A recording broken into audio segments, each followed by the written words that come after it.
Here are the top stories for today, January 24, 2022. Dismiss disinformation. The palace takes a swipe at those using a previous video clip of President Rodrigo Duterte in putting the government's move to administer COVID-19 booster shots in a bad light.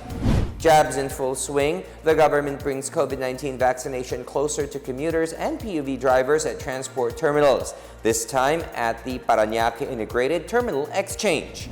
No signs of abating just yet. 7 areas outside the National Capital Region log record high new cases, a complete opposite of the observed downtrend in COVID-19 cases in NCR.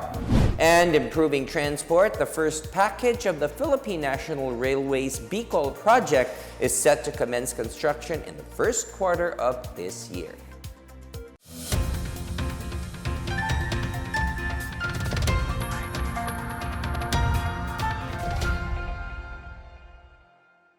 Good day, I am William Theo. Welcome to the PNA Newsroom. Health Secretary Francisco Duque III confirmed that COVID-19 cases have peaked in Metro Manila, but de-escalating the alert level may have to depend on the 2-week growth rate, average daily attack rate, and healthcare utilization rate. Duque says Metro Manila's bed utilization rate is at 41.81% or low risk, and ICU is at 47%.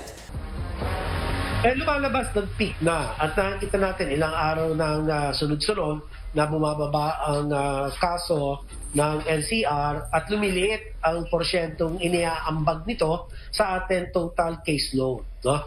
So, depende pa rin yan kung ang ating pamantayan o ang ating batayan ay ang 2-week growth rate natin dapat as a moderate risk level, which means 0 to 200% ang kanyang growth rate. 2 weeks current 2 weeks compared to the previous 2 weeks. Pangalawa, yung ating ADAR or average daily attack rate, dapat ito between 1 to 7 cases, average cases per 100,000 population. Okay? So, and of course, pangatlo, yung ating healthcare utilization rate na dapat ay mapanatili na as a low risk classification, meaning less than 50% or 49% and below ang kanyang total bed utilization and ICU utilization rates. Yan, automatic yan. Pagka naabot yan, magbababa tayo to alert level 2. However, Duque says other areas are currently at high-risk level and were placed under alert level 4. These include Kalinga, Ifugao, Mountain Province, and Samar. As for Metro Manila, he says easing to alert level 2 will still be discussed on Thursday's meeting of the Interagency Task Force for the Management of Emerging Infectious Diseases. He said it will also depend on the parameters being set. Hindi natin masabi sa ngayon dahil gusto natin makita yung patuloy na pagbagsak ng mga kaso at kung maabot nga natin yung mga threshold na nabanggit ko kanina, kung malagay sa moderate risk level ang kaso and low risk level ang hospital utilization rate, pwede na tayo magbaba to alert level 2. Naman, ng Metro Manila, unang-una, maganda naman ang ating vaccination coverage, no? So, maganda ang tiwala o ang confidence, no, na maaayos natin yung pagsunod sa minimum public health standards. Passengers and PUV drivers may now get their coronavirus shots at the Parañaque Integrated Terminal Exchange starting today until Friday, January 28. The vaccination program called the Vaxxus One Mobile Vaccination Drive is launched this morning at PITX from 8 a.m. to 12 o'clock noon. The vaccination drive is led by the Department of Transportation, the Department of Health, and the Metropolitan Manila Development Authority. It aims to inoculate at least 500 individuals per day using the AstraZeneca brand of COVID-19 vaccine. MMDA Chairman Benhar Abalos says they are planning to expand the mobile vaccination drive in other terminals in Metro Manila.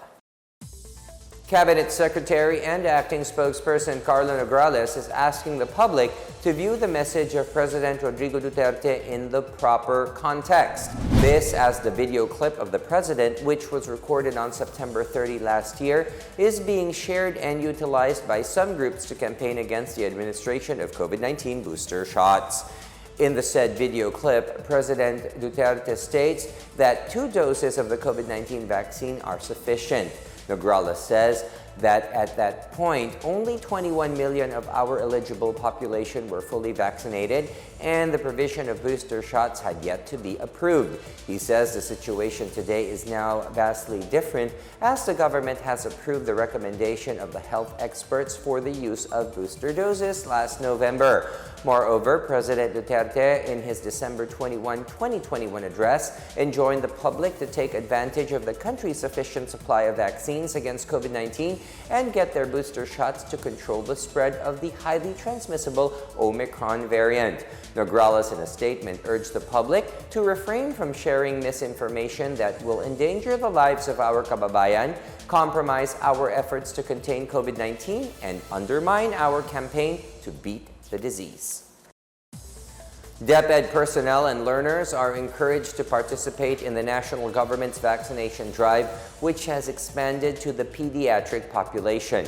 In a statement, DepEd Secretary Leonor Briones says vaccination is one of the essential keys towards protecting our communities and our children against the threats of COVID-19. With additional protection for our stakeholders, we can further implement our Safe Return to Schools initiatives while helping our economy recover. She says DepEd will continue to be a part of our government's whole-of-nation approach against COVID-19. Briones also encouraged teachers and non-teaching personnel to take their booster shots once eligible. Moreover, DepEd says the existing arrangements on the use of schools as vaccination sites will be maximized, and schools that were previously used as vaccination sites are highly encouraged to reopen for pediatric vaccination. 7 highly urbanized cities are noted for their record-high new COVID-19 infections. Octa Research says these areas are Bacolod, Baguio, Butuan, Davao City, General Santos, Mandaue, and Iloilo City. Based on Octa's average daily attack rate as of yesterday, Davao City posted 316% one-week growth, followed by Mandaue at 228% and Cagayan de Oro at 206%. Based on the average daily attack rate, Baguio has 161.90, followed by Iloilo City at 95.84.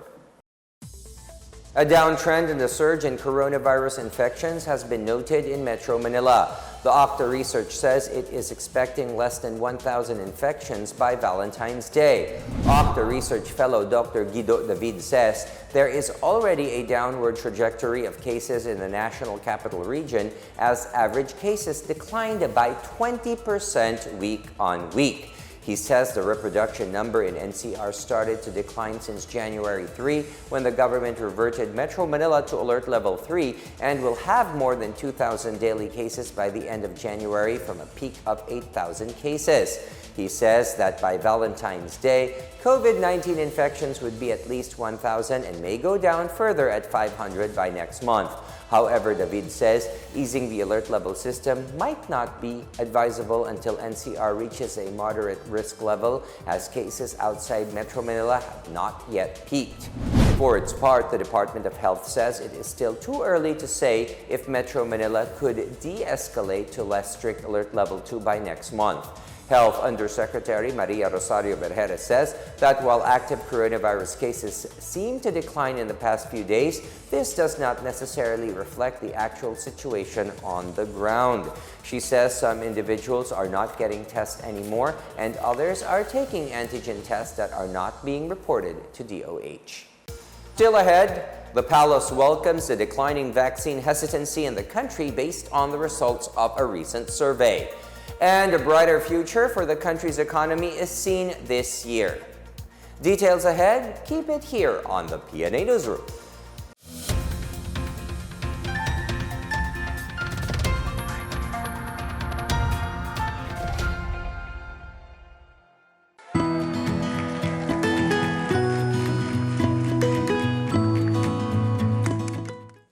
The COVID-19 pandemic has greatly changed our lives for the worse. Lives and jobs were lost and economies reached a meltdown.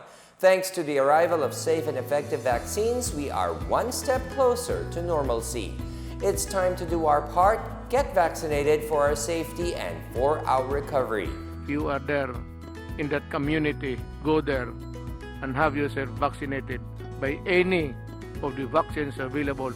They are all potent, they are all effective. I would like to appeal to all our kababayans, please get vaccinated against COVID-19 and be the government partner in preventing further spread of the disease. I encourage you to get vaccinated as soon as possible time. These vaccines are safe and they are the key to reopening our society. The need for international solidarity and cooperation cannot be made clearer than this pandemic because everyone is safe. No one is safe globally until everybody is safe. Vaccines work.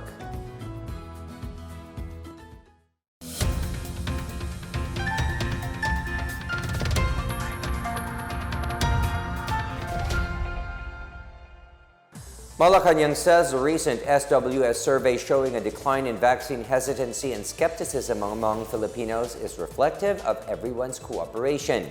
Acting Presidential Spokesperson and Cabinet Secretary Carlo Nagrales says the recent survey showing high vaccine confidence among the people is encouraging. The SWS survey conducted from December 12 to 16, 2021 found that only 8% of adult Filipinos are unwilling to get vaccinated, down from the 18% who were hesitant to get jabbed in September 2021. The recent result was much lower than the June 2021 survey that showed 21% vaccine hesitancy and the May 2021 survey with 33% of respondents saying they do not want to get vaccinated. Secretary Nagrales urged the public to convince those they personally know who remain to be hesitant to get vaccinated against COVID-19. The Department of Labor and Employment provided livelihood assistance to workers in Camarines Sur who have availed of vaccination against COVID-19. More on this and other news from the provinces from Marita Mawai. At least 18 fully vaccinated vendors from the municipality of Buhi and Iriga City in Camarines Sur have received new bicycles and mobile phones under the Bike-cination project of the Department of Labor and Employment in Bicol. The project under the DOLE Integrated Livelihood Program aimed to ease the plight of pandemic-affected workers across the region. The project provides a bicycle to qualified applicants which can be used for food and other delivery services, along with a mobile phone and load wallet to help them engage in e-loading business. The DOLE encouraged beneficiaries to help the government spread awareness on the importance of being administered the COVID-19 vaccine. Meanwhile, the provincial government of Camiguin will impose another regulation that would limit the movements of residents not yet vaccinated against COVID-19. In his radio program, Serbisyong PPR, Governor Jordin Jesus Romualdo said those who are not fully vaccinated must present appropriate identification and credentials before leaving home. Non-fully vaccinated persons who will be engaging in essential travel must present a barangay pass. Unvaccinated persons shall also be prohibited from entering malls, shops, resorts, and other similar establishments and venues. Basilan's capital city of Isabela also began implementing its no vaccination card, no travel policy on Friday. The policy is under Executive Order 01-2022 known as the Unvaccinated Persons Management Order, which Isabela City Mayor Siti Jahila Torabin Hataman signed Thursday. Policemen were designated to establish checkpoints in all entry points, especially leading to the city proper, to ensure compliance with the order. Meanwhile, the city government of Zamboanga on Saturday held its vaccination booster day to increase the protection of its constituents amid the threat posed by the COVID-19 Omicron variant. A total of 22 vaccination centers were activated across the city to cater to walk-in clients who wanted to avail of a vaccine booster. Over 557,000 individuals have been fully vaccinated since the vaccination program against COVID-19 rolled out in the city in March 2021. For the PNA Newsroom, I am Marita Muaje.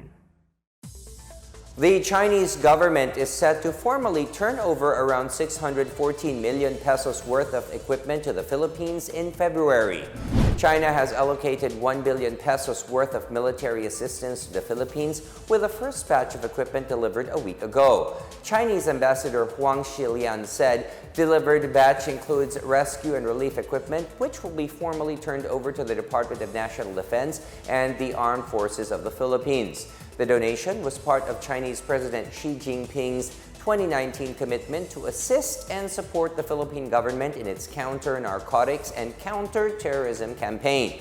Huang said China will continue to support the Philippines' disaster relief and recovery efforts and the AFP's capability building to the best of its ability.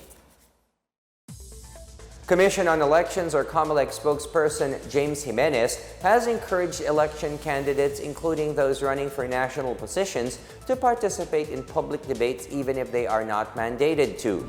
In a Twitter post, Jimenez said presidential and vice presidential candidates should commit to their voters that they will participate in the debates. In a previous post, Jimenez said they cannot oblige aspirants to attend public debates, but historically, candidates attend COMELEC-sponsored debates. The COMELEC is set to hold 3 presidential and vice presidential debates in February, March, and April. Before the 2016 polls, the COMELEC and its media partners conducted 3 presidential debates and 1 for the vice presidential bets. The campaign period for national candidates will meanwhile start on February 8, while local candidates will start campaigning 45 days before the elections or on March 25. In our business news, an economist welcomed the improving employment situation amid the COVID-19 pandemic in the country, calling it a plus for the economic recovery. Jonathan Ko, Standard Chartered Bank economist for Asia and the Philippines, said the general improvement in the labor market may prompt monetary authorities to hike key policy rates in the 4th quarter of this year. The Bangko Sentral ng Pilipinas slashed the central bank's key rates by 200 basis points in 2020 to help buoy the domestic economy from the impact of the pandemic. Philippine Statistics Authority data show that the unemployment rate declined to 6.5% in November 2021 from 7.4% in the previous months and 8.7% at the start of the year. However, underemployment rose to 16.7% last November from the previous month's 16.1%. Ko made the statement following Standard Chartered's forecast that the Philippines economy will grow by 7.5% this year after expanding by 5% in 2021. Ko attributed their forecast to base effects, continued economic reopening, fiscal consolidation, and accommodative monetary policy.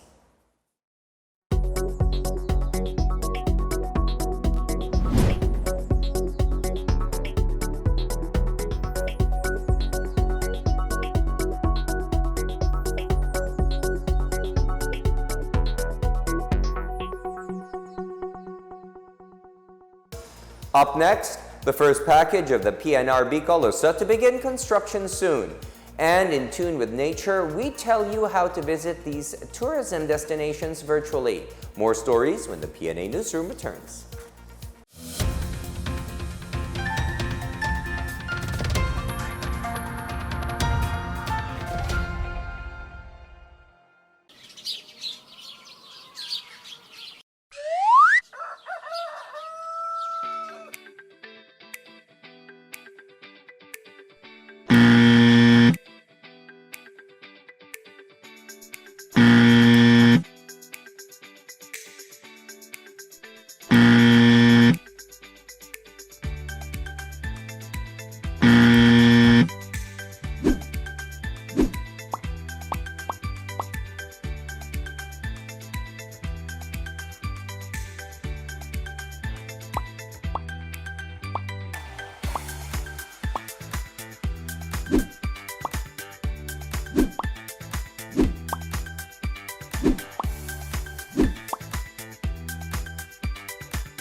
The Philippine National Railways will begin the construction of its Bicol train project in the first quarter of the year. In a virtual briefing on Friday, PNR General Manager Jun Magno said the package would consist of the PNR Bicol's first 380 kilometers from Banlic, Calamba to Daraga, Albay. The Department of Transportation said it has requested the Department of Finance to fund the project's 142 billion peso contract through an official development assistance loan from China. On January 18, the DOTR awarded the contract for the PNR Bicol Package 1 to Chinese joint venture China Railway Group Limited, China Railway No. 3 Engineering Group, and China Railway Engineering Consulting Group. The construction of the PNR Bicol Package 1 is seen to be completed by 2024 and the start of operations by the third quarter of 2025. The package will reduce travel time between Manila and Legazpi City, Albay, from 18 hours to just 6 hours in its regular commuter trains and 4 hours and 30 minutes with its express trains. The Provincial Police Office of Lanao del Norte and its partner, the Provincial Interface Council, are the latest to bring relief to the victims of Typhoon Odette in Surigao del Norte and Surigao City. The groups distributed assorted relief goods, rice, and drinking water to the typhoon-stricken residents last Thursday. They also distributed vegetable seeds to families who were into farming even before Odette hit the area in December. The packs were meant for the residents of Barangay Santa Cruz in Placer, Surigao del Norte, and Barangays Luna and Washington in Surigao City. The goods were donations from stakeholders and community partners, which includes churches and other religious groups in the province. In Negros Oriental, the Diocese of Dumaguete began distributing about 2,000 food packs to families affected by the storm's onslaught on Friday. The diocese distributed the food packs donated by the Banco de Oro Foundation to the towns of Tayasan, Himalalud, Bindoy. Meanwhile, in collaboration with the Foundation of Outstanding Mapuans and the National Association of Mapua Alumni, the diocese distributed mosquito nets, blankets, and mats through the Manjuyod Parish. The Manganay Quasi Parish in Bai City and the Bindoy Parish also received 32 sets of kitchen utensils for distribution to Odette victims. A youth group has rejected the bill institutionalizing the 1989 University of the Philippines Department of National Defense Accord into the UP Charter. Kabataan Kontra Droga at Terorismo or KKDAT said House Bill 10171 or the UP Security Bill will allow communist terrorist groups to continue recruiting students into the armed conflict. KKDAT National Spokesperson Franz Arabia said the long history of disappearances of UP student leaders has been linked to the underground recruitment of the Communist Party of the Philippines inside the state university. He noted that its armed wing, the New People's Army, are getting more members by swaying the youth into believing false ideologies. Arabia, also the National Youth Commission Ambassador for National Task Force to End Local Communist Armed Conflict Affairs, emphasized the need to stand up against terrorist recruitment inside schools. House Bill 10171 seeks to prevent state forces from entering and operating in all UP campuses without prior notice to its administration, except during hot pursuit or emergencies. Touring the Philippines online can now be enjoyed not only through sight but also through sound. This as the Department of Tourism is now using ASMR or Autonomous Sensory Meridian Response to provide viewers a more enjoyable virtual tour of the country. The DOT launched on Saturday the ASMR Experience the Philippines program, which features Philippines destination incorporating the natural sounds of these places. 4 initial ASMR videos will be streamed on the DOT Philippines YouTube channel, featuring several areas in the mountain province, including a journey to the summit of Mount Amuyao. The succeeding video series will explore Ilocos Norte, then destinations in the Visayas and in Mindanao. Tourism Secretary Bernadette Romulo Puyat said, through videos allowing viewers to hear and sense their surroundings, they get to share with the travel experience.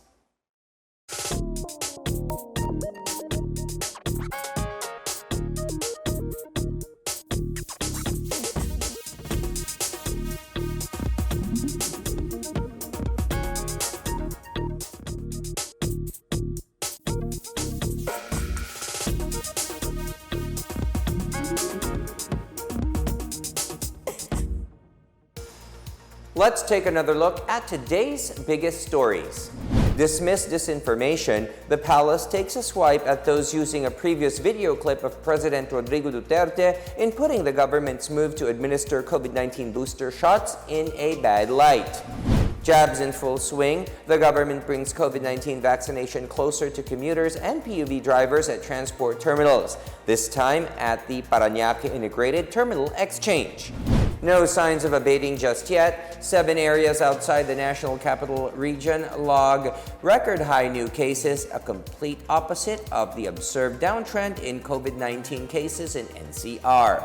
And improving transport, the first package of the Philippine National Railways Bicol project is set to commence construction in the first quarter of this year. As Filipinos, we all have a vital role to play in preventing the spread of COVID-19. So remember, wear your face masks and face shields, wash your hands often, practice safe physical distancing, go out only for essential reasons, and get vaccinated as soon as possible to protect ourselves, our families, and the community. Together, we can beat COVID-19.